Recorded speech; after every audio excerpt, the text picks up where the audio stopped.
Greetings, members, one and all of the Salivation Nation. $300 silver. Is that crazy? Let's explore.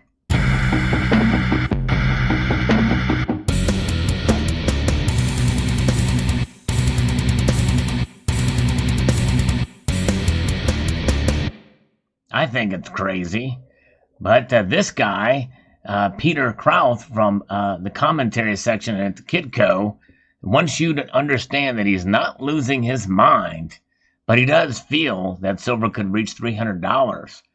You know, on this channel, we do like to kind of take a look and see what other people are saying, what the thought process is behind some of their theories here. And even though I may disagree, I think it's fascinating to kind of see what ticks inside of someone's mind. And this particular commentary has some pretty interesting data behind it here. And so he knows that it is a ridiculous thing to say $300 silver, and there's a lot of hype behind it. But you know what? As of the recording of this video, and who knows by the time it's published where metals will be, but silver is over $27 an ounce, and gold is over $1,800 an ounce.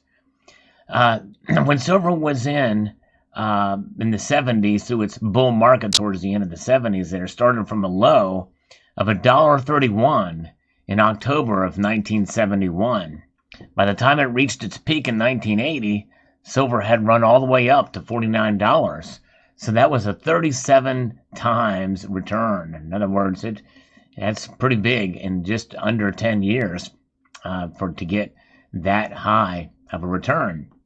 So if you consider that silver was priced at $4.20 in late 2001, a 37 times return would take it to about $155. However, the author here, Peter, thinks this bull market could be an order of a magnitude larger for a number of reasons, the main ones being debt, credit, and money printing. And when you think about it in those terms, and how really quickly when you think about it to get to those levels, it does make sense. But you have to also take into consideration what happened directly after 1980. And that's just it. People look at these highs and they think, well, there's a plateau here, quite a wide plateau. But no, it's just a spike. It's a sharp needle. And then the prices just came crashing back down. So I think that with that, in the regards of that situation, if there's ever a situation based off of a 37 times return, $300 silver would not last very long. But he says that considering those factors, silver's peak could be $300. He wouldn't rule out even higher. There are some bullish silver fundamentals, and I believe that most of us agree on a lot of these. Most developed and many developing nations have been in multi-year or even multi-decade deficit scenarios. This now looks to have become a permanent state, at least until we reach some sort of global financial reset. And you know they're talking openly about that now. We've covered that on this channel. The Institute for International Finance explains how the COVID-19 pandemic response added $24 trillion to the global debt mountain last year to reach a new all-time record high of $281 trillion. About $28 trillion of that is in our hands in the United States of America. Interest rates being maintained at literal 5,000-year lows will only encourage more debt. Couple that with many countries borrowing to meet interest payments and central banks soaking up much of that new sovereign debt, and inflation havens like precious metals gain strong appeal. Silver in particular has the added benefit of 50% of its demand being industrial. With unprecedented economic stimulus programs, many favoring green energy, silver is uniquely positioned to profit.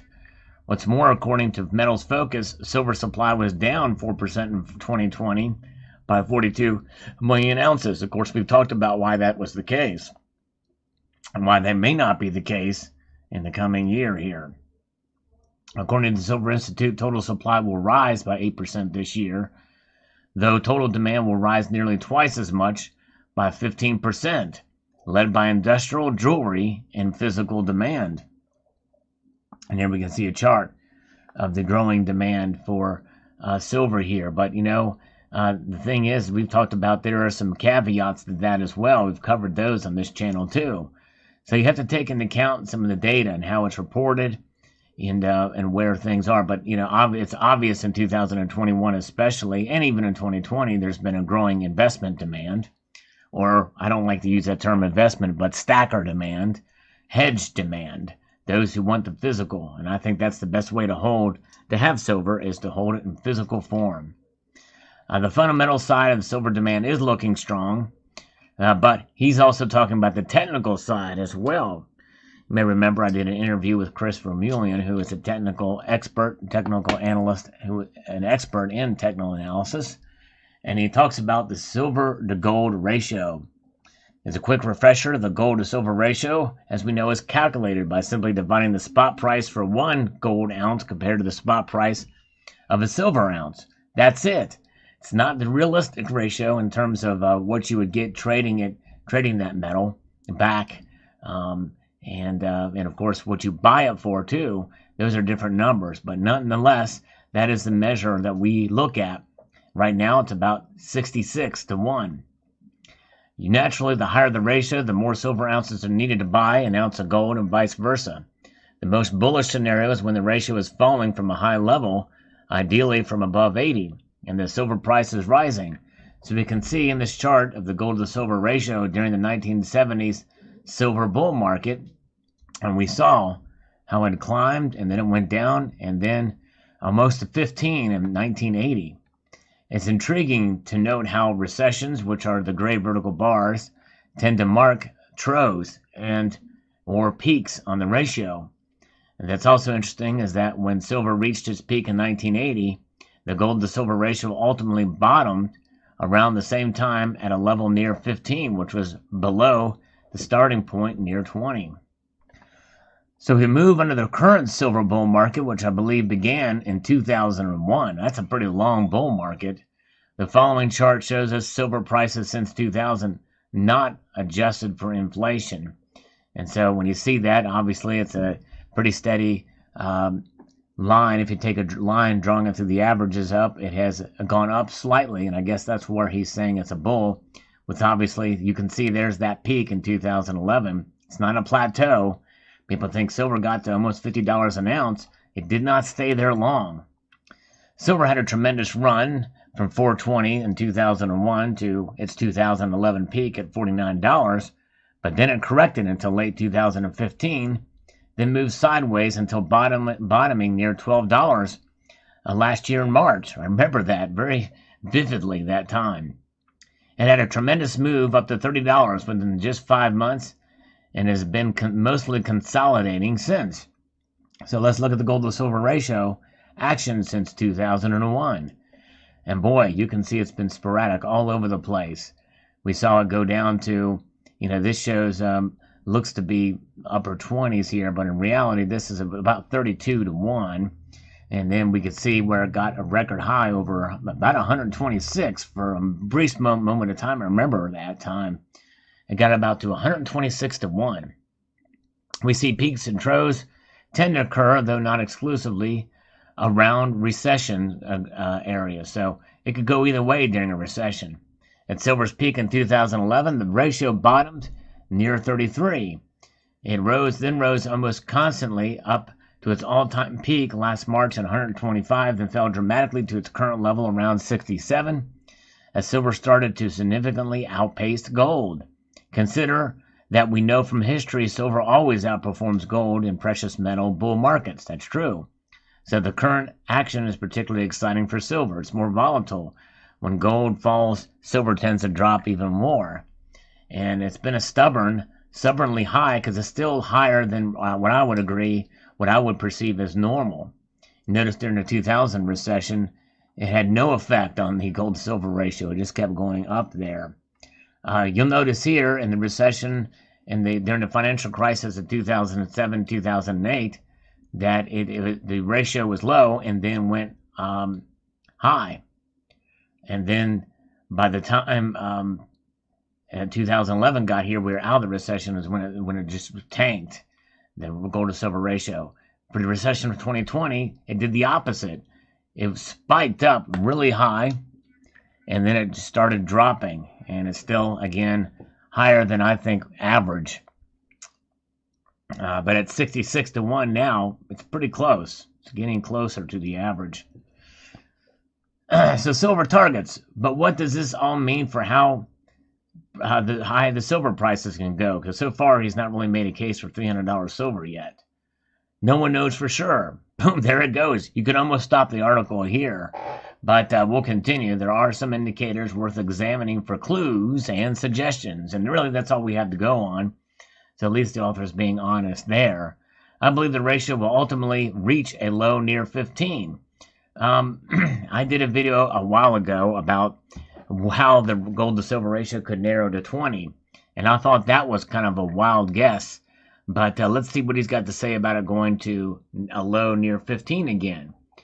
Given the inflationary path we are on, I think gold could peak at 5,000 per ounce. That's 2.5 times last August peak near 2,000. In fact, I think there's a decent chance we could reach $10,000 gold, which is just 5 times last August peak. People have been predicting $10,000 gold for quite some time. And every time it's mentioned, people are laughed at. I think the same thing for $100 gold. And this guy's predicting $300 gold. $100 silver. And this guy's predicting $300 silver. So if we stick with $5,000 and an ultimate bottom, if the gold to silver ratio of 15, we get $333 per ounce of silver. But you can't always use that as a guide. One is not going to pull it to that level at a 15 to 1 if you think the gold to silver ratio is going to get that low. In fact, I think that's a more wild claim to say that the gold to silver ratio is going to get near 15 than just to say that silver is going to get to 300. Look at the silver price targets from another angle, inflation. If we consider the inflation adjusted silver prices going back to 1970, we see that the peak reached in 1980 is actually $120 per ounce in today's dollars, and that is using government-sanctioned inflation statistics, which tend to be well below what we experience in everyday life. And again, I think this always has been a good chart, the macro trends chart. It just goes to show you that if you average this out through 1970 to today, silver is pretty much keeping up with inflation. You average it all out, take away these peaks, the outliers, the deviations, well, silver has maintained its value. I think that is quite intriguing, and that's what I love about silver. That's the best selling point that silver has. It sells itself, something that I've always been a believer of. So let's say, considering the old way of calculating inflation, which the U.S. abandoned decades ago, and he references below from Shadow Stats, a realistic inflation rate would have averaged 7 to 8% since 1980, triple official inflation, which would mean an equivalent silver price of $240 to $360 at the 1980 peak. All right, so there it is. Okay. And we can see here how it's would have gone up over that time here. All right. My gold to silver ratio target for silver of 333 is comfortably within the range of 240 to 360. If we take the midway point between 240 and 360, we get 300. I think that's as good an estimate as any where silver can peak from its current bull market. But the author's got to keep in mind there's a lot of exacting things that need to happen and occur, and assumptions that I think are unrealistic for it to get to that point, for sure. Especially considering the nature of the markets over the past years, even since 2001, that he's talking about as this latest bull market for silver. On this basis, the silver price would need to go up by more than 10 times from current levels to reach its ultimate high. Imagine for a moment if silver were to soar tenfold from here. What the silver producers and silver explorers' share prices would do. It's not difficult to expect simply spectacular returns, which is exactly why it's so attractive to allocate to this space. While being diversified across all stocks, it's important to know which will do best. Still, odds are very good that if silver goes up by a factor of 10, the average silver stock should at least double that. Well, and I would be very careful hedging your bets on investing in silver stocks based off of what I consider not the most solid case for $300 silver at this point. But anyways, Largely, silver producers and royalty companies should be seen as core positions to be held for the long term. Because he's kind of really talking about mining stocks and where he wants to be based off of this kind of to me, not the strongest case for $300 silver at this point. And again, I know people, when I do videos like this and I talk about it, I like to look at it from different angles and different points of view. And people say I'm talking bad about silver, I'm trash talking silver, I'm negative about silver. Well, no, I'm actually not negative about silver. Check out my video where I predict that silver will go up this year. Now, not $300, not $50, but I think it's going to go above $30. And we're actually closer to that than we have been in quite a long time as of the recording of this video. But I've been assuming that these prices stay relatively stable. When I actually post a video like this, that it may come out the next day or what have you, and then like, oh, silver's down already. So it could be down the next day, or it could go up even more.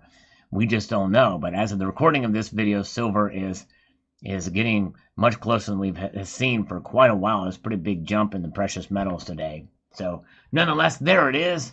$300 silver, is that crazy?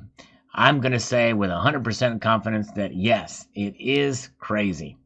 But it's fun to check in to analyze the commentary on this from Peter Krauth, and all due respect to him for sure in this article. So I'd like to extend a multitude of gratitude to you all for taking the time to watch this video. I really do mean that. And if you want to see new videos on a timely basis, we'll hit that notification bell so that you can be apprised. And also encourage you to please rate, share this video, comment, and subscribe.